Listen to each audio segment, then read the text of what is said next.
Morning. I'm so happy to see all of you. It is very rare to find me speechless. And, and if it wasn't for this amazing event and because of you, I would be probably very happy to be silent for a while. So I'll do my best for the opening remarks. And if I won't be able to continue, I'm sure Steve, I will do a better job. So let's start. Dear honored guest, welcome to the fourth Agrivest conference. I'm very excited to see all of you here with us. Startups, big companies, VCs, farmers, government, and academia. I especially want to thank and welcome our guest from Bayer, who became our partners this year. Agrivest is an important component of our activities, and we are glad to have you participate in this occasion. For Agtech to advance, we need stable and supportive environment. Our goal is to grow and build up the Agtech ecosystem, and we see Agrivest as an integral part of that. Here we bring together Israeli technologies and professional investors from all over the world. Yet this time we decided to move another important player to the front of the stage, the farmers. In this brave new world of Agtech, we sometimes fall in love in technology. We are editing the genome, calculating complex signals, and sending instructions to the farmers of when to fertilize or to harvest their crop. We are developing smart management tools and dream of an outstanding breakthrough that will change how agriculture is done. New technology become the purpose, but in the field and greenhouses and around the barns and pens are the farmers, the men and women who do the work that brings food to our plates. Some of these farmers were born into farming and have been doing it for decades. Some of them are younger and maybe less experienced, but they all care deeply about what they do. We develop what we think will help their work more effective, to increase their crop yield or to multiply their milk production. But have we taken enough care to ask them what they need? What will make them trust our innovation and decide to use it? What will be best serve them? In her wonderful and disturbing book, All Over Creation, Ruth Ozeki gives an example of the farmer's point of view. She describes how will a farmer who hates being inside spend hours at his computer trying to enter data into a new GPS system. He is frustrated. He was hoping to receive useful input and save money with the system. But precision farming was new to him, and so far, he didn't see a penny. This imperfect fit between our technologies and the farmer's reality is why, for this first time in this year's Agrivest, is having a panel of farmers alongside our traditional and wonderful panel of investors. In a conference that glorifies entrepreneurship and encourages investment in innovative companies, we cannot, we should not forget that we are developing these incredible technologies to serve the farmers, the food producers of the world. So I would like to thank the farmers who decided to be part of our discussion today, and to thank all of you coming here and making this event such an amazing one. I would also like to thank our fellow organizers, GreenSoil and Israel NewTech, and to thank the Israel Innovation Authority, our partner, speakers, panelists, judges, company, and of course, the Trendlines staff member. You are incredible.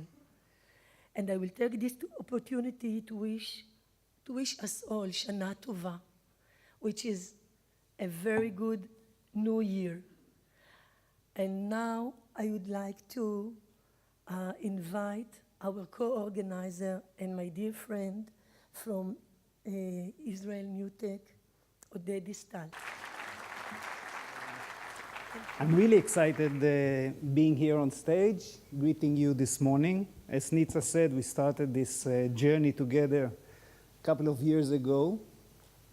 And in the first Agrivest event that we did, we had a lot of hesitation if it's going to work, combination of investments to ag, and being here today and seeing the progress that was accomplished in the last several years is really amazing and it's inspiring, and I think all of us here are extremely happy with the outcome. So, we live in an interesting area of radical and dramatic changes, basically in all aspects of our life.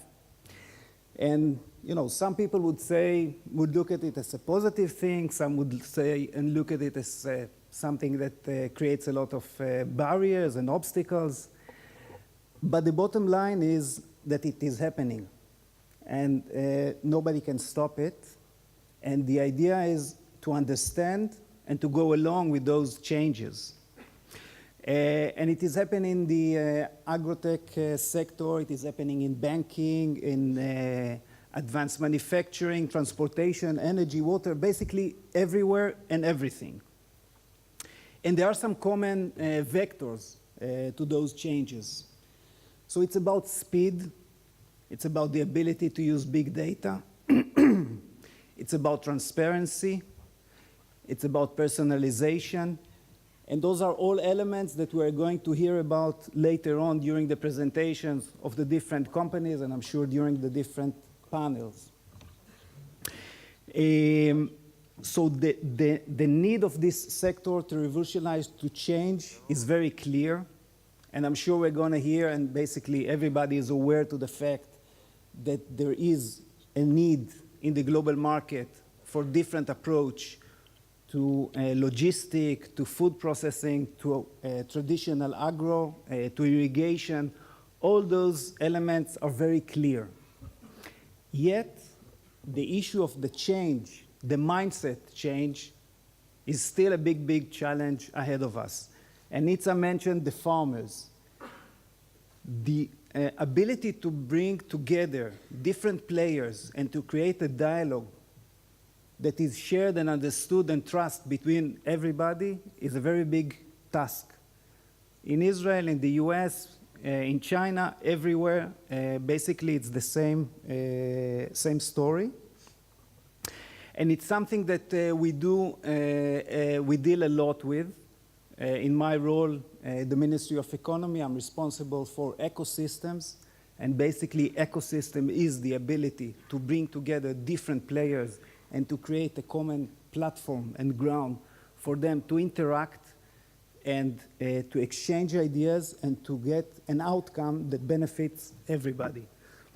So this is a big challenge ahead of us. Another very important element in the change that we see is that traditionally we would define different sectors. So there was high-tech that deals with communication, software, etc. There were the mid-tech and low-tech, and agrotechnology was somewhere there, maybe between mid-tech and low-tech. So this is totally history. Agrotechnology is clearly high-tech now, and again, we're going to see some of the companies that are dealing with big data and DNA and different type of modern technologies being implemented in agrotechnology. The technology is definitely not the barrier. The mindset, the concept is the barrier, and again, what Nitza described as the farmer that is struggling there with the computer in order to get the data, to put it in, to get out, to understand what's going on, this is the barrier. And you hear it often from farmers that are saying, we get all the time all those geeks from Yale and Harvard and maybe Weizmann and Technion coming with different solutions, but they don't talk to us. We don't feel the connection. Therefore, we are not able to adapt those new technologies. So today, we are in the middle of a very exciting week. Yesterday, we had there was a wonderful event, the Food Tech. Today, we're here in Tel Aviv. DLD is being running. So it's a very inspiring week for all of us. And I would like to say a few words about what is going on in Israel. And I apologize in advance, it's not going to be modest. So for our guests from abroad, I would say, first, I have a tie in my pocket, but since I saw I'm the only one, so I didn't put it on. But be aware that whenever you see an Israeli with a tie, it is only for you. When there is a meeting of just Israelis, nobody wears a tie, nobody wears a jacket, and if somebody does, you know, it's something suspicious. So be aware. What is happening in Israel in the last several years, for me, is amazing. The change that I was talking about fits exactly the type of the Israeli DNA culture in terms of entrepreneurship, the ability to take an idea, to move it forward, and to reach the market in relatively short time, the ability to interact between different disciplines, to take ideas from aerospace, implement it in medical, from HLS to agrotechnology, is something that is quite unique. I think that we can describe Israel as kind of the physical version or the old version of Facebook. People know, I mean, you know everybody in the ecosystem. So the ability to have an opinion or to get a meeting with somebody, and it doesn't matter how high is in the hierarchy, in the academia, or in the political level, or in the business world, everybody is accessible. And this is a very, very powerful tool that people use in Israel constantly, all the time. Last year, we had 1,400 new startups in Israel, which is a number that goes up every year. And it's a huge number. Obviously, most of those startups are not going to succeed. But just imagine the amount of energy, of entrepreneurship, of drive that exists in this place. And those 1,400 are in all sectors. Over 350 multinationals already recognize what is happening in Israel, and they are operating here either with R&D centers, investing in Israeli companies, doing manufacturing in Israel, all type of activities.